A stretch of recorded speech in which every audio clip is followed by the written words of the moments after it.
তোমার সাথে রোজা অবস্থায় কেউ যদি ঝগড়া করে, তোমারে যদি মন্দ কিছু বলে, গালি দেয়, তুমি বলে দিও ভাইয়া আমি রোজাদার। রোজাদার গালি দেয় না,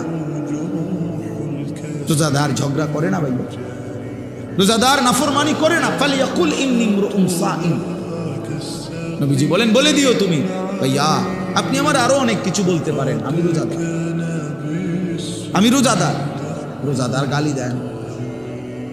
রাসূলুল্লাহ সাল্লাল্লাহু আলাইহি ওয়াসাল্লাম বলেন লাইসাল মুমিনু বিত্তাআন ওয়ালাল লাআন ওয়ালাল ফাহিশ ওয়ালাল বাদি। এটা হাদিস। নবীজি বলেন মুমিন খোঁটা দানকারী হয় না। খাবাইয়া 10 টাকা খাবাইয়া আবার এক সপ্তাহ পরে দাদা এদিনও তো তোরে 10 টাকা খাবাইলাম না, এতে না খাওয়ানি ভালো ছিল। তা আল্লাহ নবী সাল্লাল্লাহু আলাইহি ওয়াসাল্লাম বলেন মুমিন খোঁটা দেয় না, অনুগ্রহ করে কি দেয় না, খোঁটা দেয়। ওয়ালাল লাআন, মুমিন কাউকে লানত দেয় না। ওয়ালাল ফাহিশ, মুমিন অশ্লীল কথা বলে না। ওয়ালাল বাদি, মুমিন নোংরা চরিত্রের হয় না।